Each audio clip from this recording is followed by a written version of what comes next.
Shalom. First and foremost, I want to give all praises, honor, and glory to Yahweh, Bahasham Yahweh Shai, Bahasham Racha Kodash. Double honors to the elders and the apostles of Great Millstone, and peace and blessings to the elect. And today we're going to go into the book of Isaiah, the 55th chapter.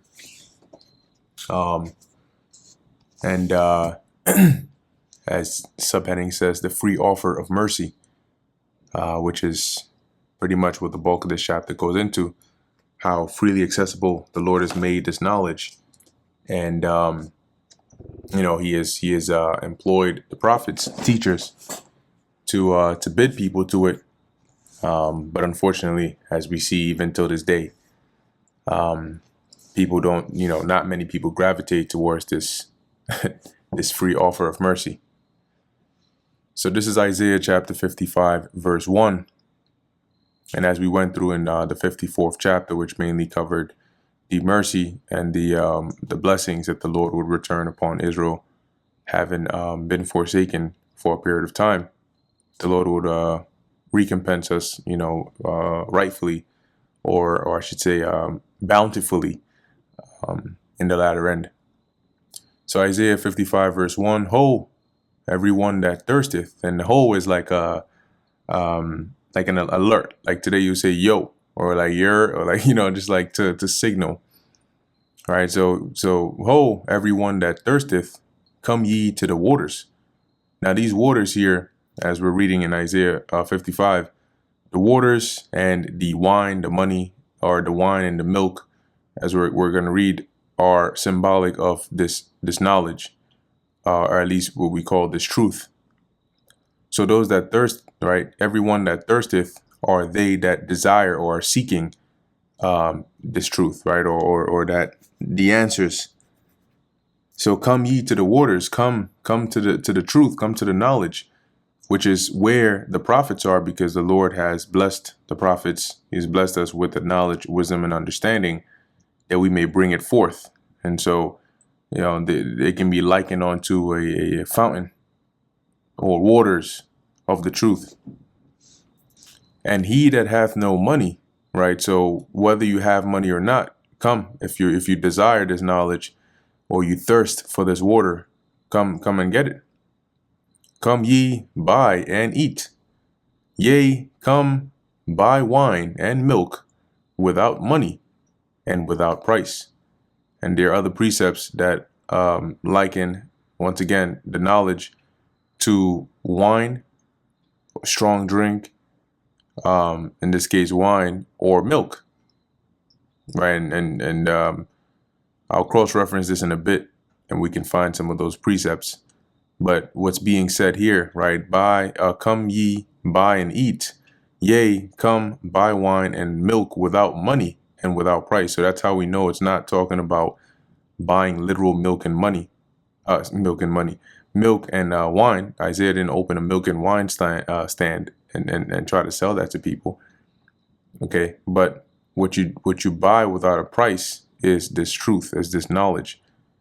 As the scriptures say, freely you have received, freely give. So the way you would buy is with your time, your attention, your sincerity, to give heed, to learn, and to serve the Lord. And let me do the cross-reference now. So if we cross-reference this word, looking here at milk, for example, which I can just scroll down here.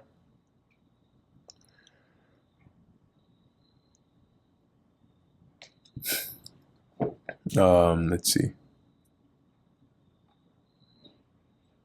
There's a lot of precepts on this. Yeah, but this is 1 Corinthians 3:2. I have fed you with milk and not with meat.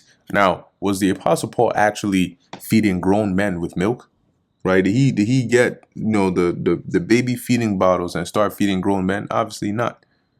Right? So what milk was he referring to as having fed them with milk? He was referring to the basics of the scriptures, right? Or the basics of the understanding, and not with meat, which is the more complex aspects. For until now, ye were not able to bear it, neither yet now are ye able. Right? So you weren't at the level to where you could understand the deeper mysteries. So I stuck to the basics with you. And he likened the basics, which is still the understanding of the scriptures, but not on on an extremely deep level. He still likened that onto milk. See? First Peter 2:2, as newborn babes desire the sincere milk of what? Of the word, that ye may grow thereby. So the word or the truth is also likened onto milk, as it is wine. So back to Isaiah 55:2. Wherefore do ye spend money for that which is not bread? Or as in other words, why are you buying food that is not going to nourish you? And that's what it's like when you have Israelites investing in things that they think are going to be beneficial to them, but those ways are vain. Okay, and it's not actually nourishing their spirit or their soul. And your labor for that which satisfieth not. Once again, same point as what we just went into, sentence before, which is that the Lord has had it to where, as it says, and your labor for that which satisfieth not. So the Lord has had it to where a lot of these things that Jake labor for, they don't satisfy the spirit, and that's why Jake remains in this low state. Hearken diligently unto me, right? So you're wasting time, you're wasting money, you're wasting efforts on things that won't really benefit you as this truth would. But you have a chance, right? So hearken diligently. So pay attention, listen unto me, and eat ye that which is good, and let your soul delight itself in fatness. See? So how are they going to eat, or being counseled at least to eat that which is good? With your mind. As the saying goes, food for thought. So when you sit down and you learn and you listen, you expose your mind to that which is good, which is likened unto eating it, and letting your soul delight in its fatness by meditating upon it, and growing in that spirit. Verse 3, incline your ear and come unto me. Hear, and your soul shall live. See? And the same message that Isaiah is saying here is applicable to us even till today, where we're calling out to you, and those that listen, those that take heed and turn back to the Lord, there's a good chance that your soul shall live. And I will make an everlasting covenant with you, even the sure mercies of David. See? And that you is referring to the nation of Israel, starting with the elect. So the Lord is saying here, just like I showed those mercies with David, and promised him that he would always have one to sit upon the throne. I will, just like I kept my word with David, I will with my covenant with you, if you listen to me. Behold, I have given him for a witness to the people, a leader and commander to the people. And that's what he was, right? He led them, he commanded them. So just like the Lord established David, as the reference is being made here, if you turn back to the Lord, that we would be established. Behold, thou shalt call a nation that thou knowest not, and nations that knew not thee shall run unto thee because of the Lord Yahweh thy God. Now I'm going to pull this up in the NLT as it reads a bit more clearer, or a bit clearer. You also will command nations you know not. So that word call, I believe, is Quran in the Hebrew, or Qura'ah, one of those. But as it says, NLT, you will also command nations you do not know, and peoples unknown to you will come running to obey, because I, the Lord Yahweh your God, the Holy One of Israel, have made you glorious. See? So, and that's the state that the Lord is going to put Israel in is going to be so exalted, so high up. And as it was set up in the spirit to begin with, these other nations would be subject unto us. right? As it says, all and nations that knew not thee shall run unto thee because of the Lord Yahweh thy God. And as we read in the NLT, they were going to run to come and obey and to serve us, because the Lord is going to do this, and the Holy One of Israel, for he hath glorified thee. Seek ye the Lord Yahweh while he may be found. Call ye upon him while he is near. See, and that's even more emphasis on that now, because as the doors of mercy are closing, finding the Lord is going to be harder and harder.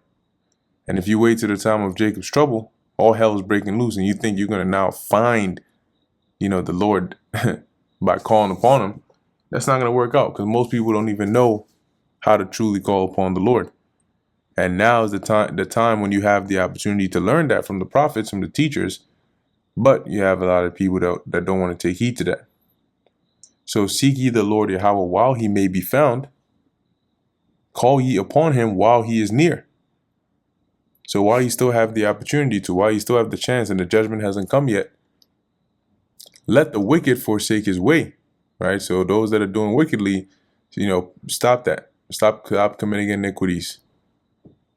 And the unrighteous man, his thoughts, right? Any wicked thoughts, planning, just forsake all of that. Let it go. And let him return unto the Lord Yahweh. And he will have mercy upon him. And to our God, for he will abundantly pardon. Okay, and that shows a great deal of mercy, right? Abundantly pardon. So as it's saying here, look, leave off from your wicked ways, right? And your wicked thoughts, and return to the Lord. And he's going to have mercy on you. For my thoughts are not your thoughts, neither are your ways my ways, saith the Lord. So the way the Lord, sets things up, plans things, thinks about it, it's not the same as ours on that literal sense, right? For my thoughts are not your thoughts, neither are your ways my ways, saith the Lord. See, so what the Lord has in store and what he has planned, it's there for a reason. Neither are your ways my ways, saith the Lord. So the Lord doesn't see us as we do, right? He doesn't think on that level as we do. One, we think with the emotions we have, it still seeps in. But two, also with limited knowledge. And the Lord doesn't have limited knowledge. For as the heavens are higher than the earth, so are my ways higher than your ways. See? And that analogy is pretty sound, right? Because the heavens are really high compared to the earth. But that's how the Lord is likening his ways to ours. And my thoughts than your thoughts. Okay? You got people that still think they can try to be slick with the Lord. Verse 10, for as the rain cometh down and the snow from heaven. So just like, when it's raining or it's snowing, you see it falling from the sky and returneth not thither. So, you don't ever see rain in the liquid form going back up into the clouds. Okay. Neither do you see, as it says here, for the rain cometh down and the snow from heaven, and returneth not thither, but watereth the earth. Right? So when that water comes down, it does what it's set to do. Right? It falls on the soil and it makes the soil wet. It waters the plants and so on and so forth. And maketh it bring forth and bud, because once the plants have water, the seed that's in the earth, it germinates and then it grows, right? That it may give seed to the sower and bread to the eater. Because then, when they harvest, they now have the seed from the crop that they can then plant again. And then also they can use the other elements to make that food, right, for the eater. So there's a purpose, right, from the cycle of rain coming down and it watering the earth, and then making the crops and the planted, seeds, giving them what they need to grow, so that cycle can continue, right? So shall my words be that goeth forth out of my mouth, it shall not return to me void. So just like when it rains, you don't see rain going back up to the heavens. when the Lord gives out his word, when his word goes forth out of his mouth, it's not going to return back to him. As it says, it shall not return unto me void, but it shall accomplish that which I please, and it shall prosper in the thing whereto I sent it. So whatever the Lord has destined or he has deemed and pronounced to happen is what is going to happen. Okay? That's why he says, it shall accomplish that which I please, and it shall prosper in the thing whereto I sent it. Verse 12, for ye shall go out with joy and be led forth with peace. The mountains and the hills shall break forth before you into singing, and all the trees of the earth shall clap their hands, right? And this is signify joy, right? It's to signify glory. It's to signify the blessings that would come with the deliverance, because that's really when we're going to experience that. Verse 3, instead of the thorn shall come up the fir tree, and instead of the briar shall come up the myrtle tree.